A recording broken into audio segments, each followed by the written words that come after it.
Hello. What's up, man? Let me Yeah. I haven't gone officially live on my Facebook. There seems to be an issue. But anyway, All right. How do I don't know. I can't seem to get this to go on Facebook. You got to show me how to do that. well, obviously I'm not Yeah. All right. no. Well, welcome to Family Matters. How are you? Kevin Peterson, the one and I'm only. I'm good, Jay Staples, out here in Jacksonville Beach, Florida, in the southeast regional office of Jaywalker Lodge. You look like you're a little wiped out there, bro. Yeah, I played golf in scorching heat, and I don't, never was one that didn't drink enough water, but I think I just kind of got drained. But anyway, All life right. is good. So, I'll carry you. all right, we did Family Matters, sponsored by the one and only Jaywalker Lodge. We do this to the best of our abilities. Kind of looks like it's moving to Fridays instead of Thursdays, but Sure. around this time ish, to the best of our ability ish. But calm fears, anxieties, answer questions. The one and only Kevin. We try to stump him. We haven't done it yet, but anyway, Kevin, how goes it?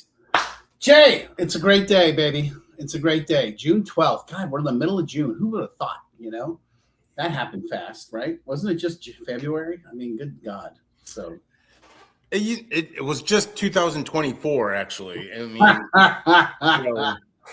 I'm not even saying February. I'm saying it's going by fast. I'll just say that. So I agree. I agree. What's on the agenda today? well, who knows? Well, I thought we've had a lot of inquiries in the last couple years, months, whatever. I want to get into specifically the struggle with implementing, keeping, acknowledging boundaries within families. I mean, we can go in depth with it. I think that's what I'm noticing is boundaries overwhelmingly are the theme and the questions and so forth like that. And so let's just start in general. What would you say is the couple top issues with, the follow through, the enforcing? Is it the making of boundaries? What would you say is the struggle with boundaries? Well, I think there is a certain amount of so boundaries, let's review a couple of things basically. Boundaries are not about the other person, they're about you. Okay? It's about you saying this is what I will tolerate and this is what I won't tolerate. And then it's about you following through. That's the hard part. Because it means, changing this family system, right? So let's just imagine we're talking about a 25, 30-year-old man in the house, of parents and, failure to launch, classic situation. And mom and dad are like, you need to get a job. You need to quit smoking weed. You need to quit, doing all this stuff. But they're not willing to make a change in the family system. They're not willing to hold him accountable. So their struggle is that, I tell him all this stuff and he doesn't do anything. And so what I tell them is, well, what's his incentive? They're like, what do you mean? I'm like, well, what happens if he doesn't do it? I'm like, well, nothing. I'm like, okay, so there's the first problem. Okay, you have to be willing to apply the consequences of not following through to the other person. And if you're not, then you're not ready yet. That's really what it comes down to. And then so the first one is setting the boundary, the second one is holding the boundary. And why the question really becomes, why is that hard? Because there's this inherent fear that they're going to get mad and not like me, and they're going to go do something and hurt themselves. And let's be honest, alcoholics and addicts have learned what the right things to say are to tweak out the family. So when mom and dad lay it down, he's like, well, I'll just go out and live with my friends and shoot dope and kill myself. Is that what you want? And they're like, no, and oh, my credit's going to get ruined. They're going to repossess my car, all of which happened to me, by the way, and I own homes, and cars. So I think internally, and we talked about this a couple of weeks ago. Sorry, I'm kind of rambling on here, but we talked about this a couple of weeks ago that my friend Craig from my office said he was noticing with his 4-year-old daughter that his biggest challenge is that when he was trying to help her, instead of coming at her with a place of spiritual neutrality and love and compassion, he realized he was coming out of his own wounds. He hadn't addressed his wounds. And it came to his mind that, okay, well, what I have to do, I have to go address my wounds in my world and the way I do that. And then I can be available to her and really do my best job for her. And that was like a big aha moment for him. And he shared that in a meeting. And I was just like, you have just literally summed up everything we do here. Helping the family address their own stuff will then allow them to be more present and not react out of their wounds for the guy. There you go. Would you say it's harder? Do you think people struggle more with setting of the boundary or the struggling of, when their loved ones push back, or, i.e. enforcement of said boundary? What do you think? It's the do people just kind of not set the boundary out of the tale they tell themselves in their minds? Well, I think they initially try, right? And then it doesn't work. So then then you get to that space where they're like, well, it's not going to work anyway, so why should I do it? And so what I try to get across to them is, well, what's his incentive to change? He gets to live at home. He doesn't have to work, or he works minimally. He gets his food. He gets his place to live. His clothes are washed, and he has access to a car and the internet and a phone. So why should he change anything? He's getting everything he wants. So that's what has to happen. You have to change the internal system. And then the original question you asked, right, is why is that so hard for me? And why, when I lay it down, why do I feel so awful internally? And the answer is that it's because you haven't addressed your stuff. So then the next question is, okay, what does that mean? And how do we do that? And I'm happy to answer that, but I don't want to talk the entire time. No, go ahead. How do you do that? I'm intrigued now. That's called a tease. I know, right? So here's the answer. Get a load of this. If you send somebody to treatment where they're going to see a therapist, potentially a doctor and a psychiatrist, and go to 12-step meetings, and they're going to heal their wounds, guess what you get to do? You get to go see a therapist. You get to look into some 12-step groups. You may need to see a doctor or a psychiatrist. I'm not saying you have to I'm not a doctor, but I can tell you, you are not going to be able to address your wounds on your own reading a book.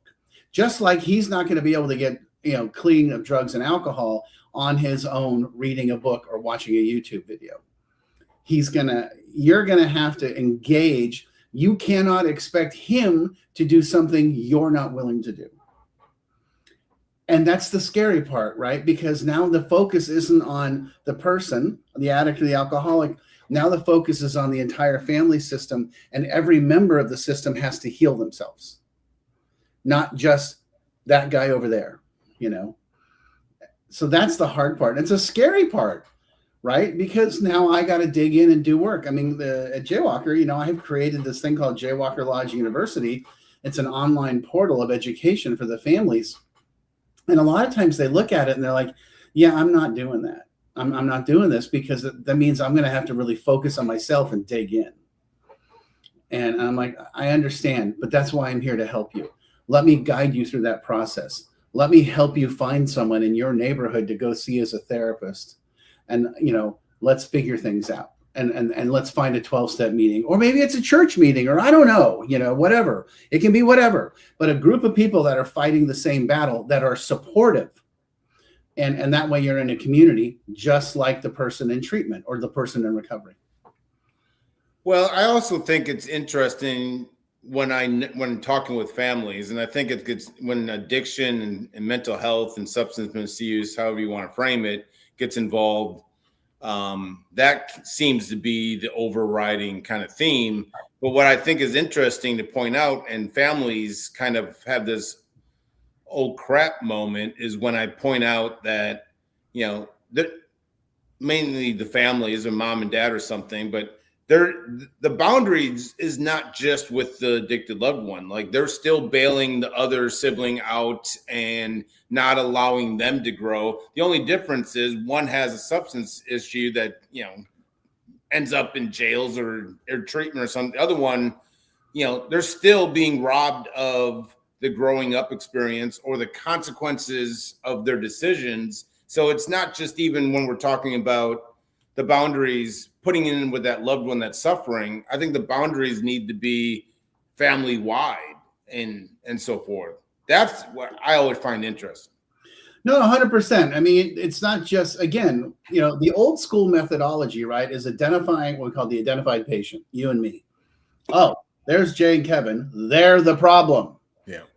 Let's remove them from the ecosystem, drop them into a treatment environment or whatever, AA treatment environment, and then they will get all better and come back.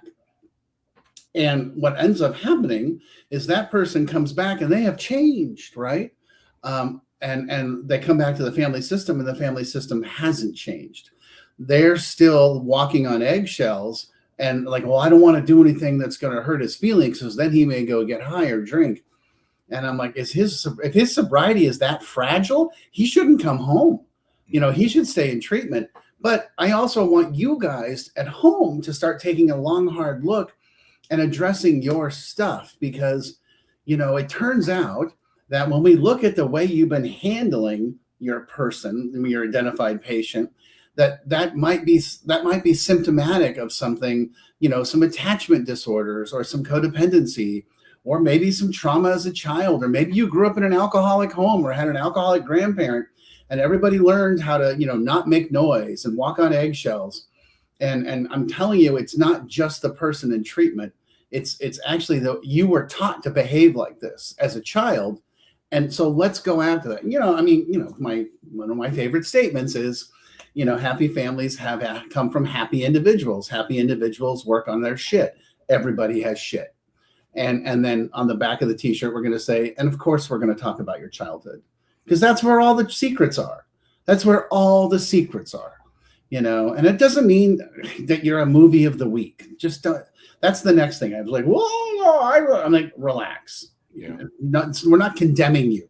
We're just saying, hey, you behave the way you behave as an adult because of the experiences you had as a child. And so let's take a look at that and figure out what that's all about.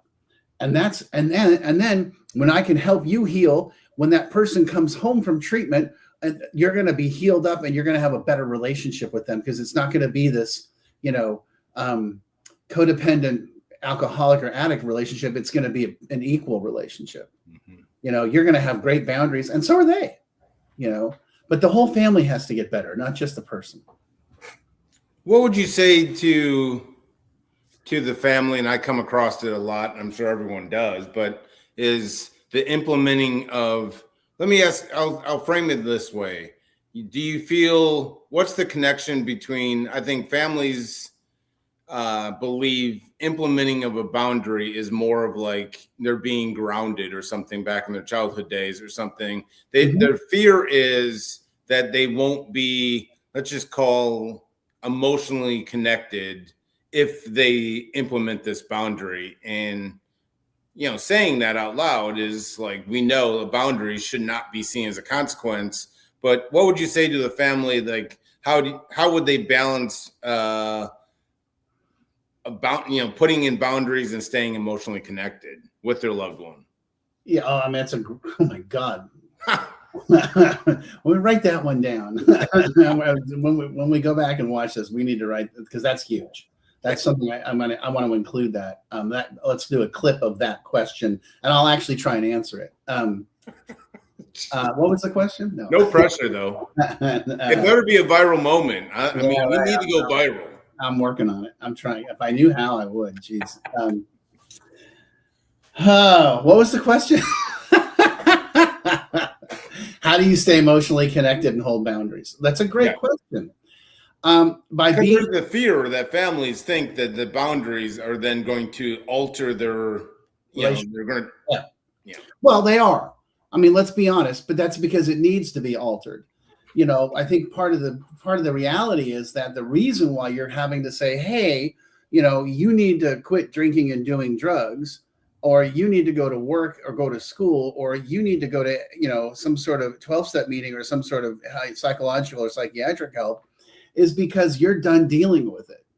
And that's you want to create systemic change, and you want to start with them. And that's perfectly okay. And of course they're going to react negatively. But again, now we're back to my premise. If you are taking care of yourself and you're taking care of your own therapy, your own, spiritual engagement, whatever it is, you can say those things to someone without having a big stick in your hand and trying to punish them into good behavior. You can't punish someone into good behavior. You can be present in the moment and say, God, I really love you. You're great, but I'm going to let you know I'm not okay with the drugs and the alcohol. And if you're going to live in this house, that's going to have to stop. If you don't want to stop, that's fine. You just can't live here. I'm not going to judge you. I'm not going to scorn you. I'm not going to look down on you. I'm not going to finger point at you. I'm just telling you, in my house, we don't have drugs and alcohol. And it's okay if you want to keep doing it. You just can't do it here. And the same thing in my house, you have to either go to school or go to work, or a combo package of those two. And that's okay if you don't want to do those things. You just got to live somewhere else. And in my house, we all take care of our mental health. We all, whether it's 12 steps, whether it's therapy, whether, whatever you want to do to engage your mental health, but everybody here takes that as a priority. And if you want to stay here, then that's what you got to do. And let's remember, I'll help you. You having trouble with quitting drugs and alcohol? I'll help you. You having trouble finding a job and getting at school? I'll help you. You having trouble finding a therapist or a community of people? I'll help you. I'm not punishing you into this environment. I'm just telling you that in this engagement, this is how it works. It's like the HR department at work.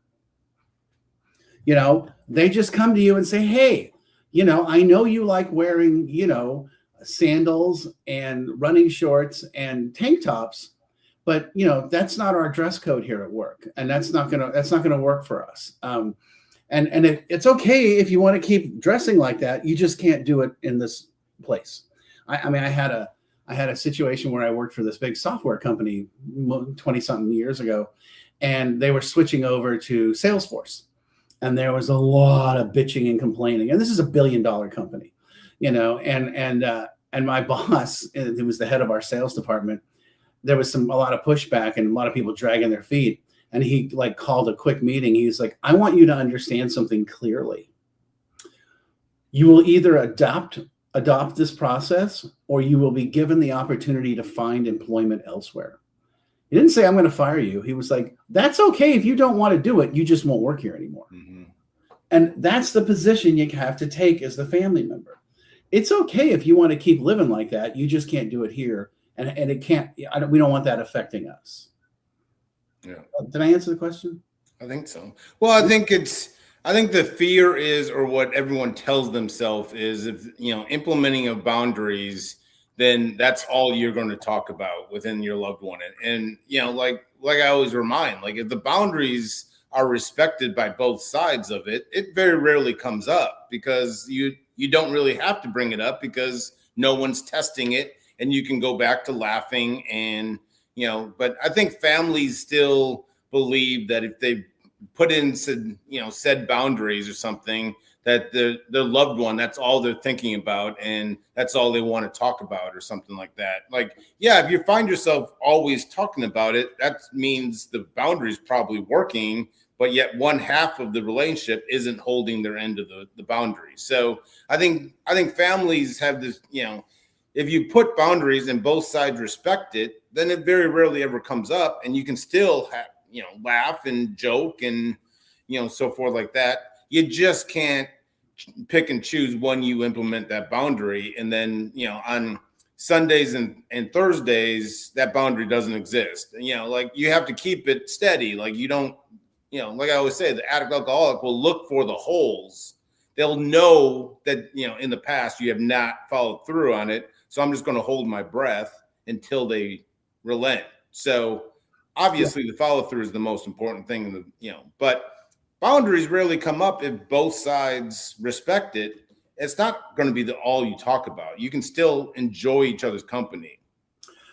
So the problem is that they haven't been held, so that when you do start holding them, yes, it is going to be the topic of conversation. Yes. So and I get it. And it's like, well, yeah, but all me argues and complains and bitches. And I'm like, sure, because you're changing the family system.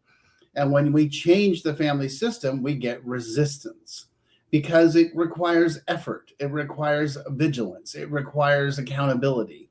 And then, it also requires calling out the other person when they don't respect it. And that's okay. I mean, that's those things, consistency, accountability, and transparency are the foundations of a good family relationship, a good marriage, a good friendship. My wife and I have a great relationship because we are extremely consistent. We're accountable to each other and we're transparent with each other. There's no secrets. There's no it's just how it works. And we entered into that agreement early on that this is how we wanted things to go.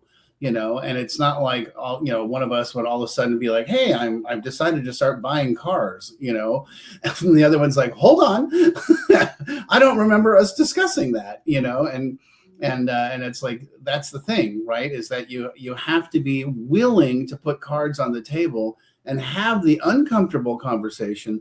And it doesn't have to be a fight. That's another thing. So here's, okay, how much time we got? All right. Maybe this is next week's topic, how to have the conversation. So let's write that down. How to have that boundaries conversation. How do you have that discussion without it turning into World War III? No problem. And we'll give you a tease on that one too. There is a way to learn how to communicate with each other where you're not attacking and you're not trying to dominate or overbearing someone. You're not lecturing them, and it works every single time. And believe it or not, the key is listening. And people think listening is agreeing. It's not. I'm just listening to you. Oh, okay, I hear you. I hear what you're saying. I understand what you're saying. And that's great. Now it's my turn. But we all go into this thinking we're going to close the deal. Like it's a one call close. I'm gonna get you.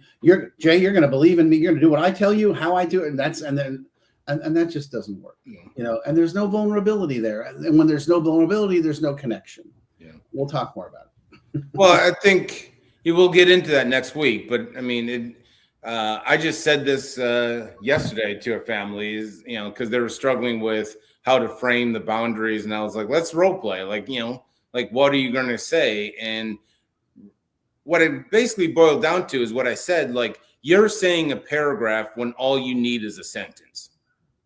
And I think people over kind of talk like we all do. When I get uncomfortable, I just start rambling and so forth like that. I think the idea here, we'll get into next week, is you can pretty much probably put it into one or two sentences. And if you find yourself talking for 5+ minutes, you lost the boundary in the point, because the addict alcoholic, I'll just say from my standpoint, is going to latch on to something other than the boundary that you've said within that explanation. And I'd be like, wait a second, what you just brought up, I did not do that last Thursday. And then all of a sudden you're in this argument and the boundary is completely been thrown out the window. So I think, don't say a paragraph, say a sentence. So let's talk about that next week. Yeah.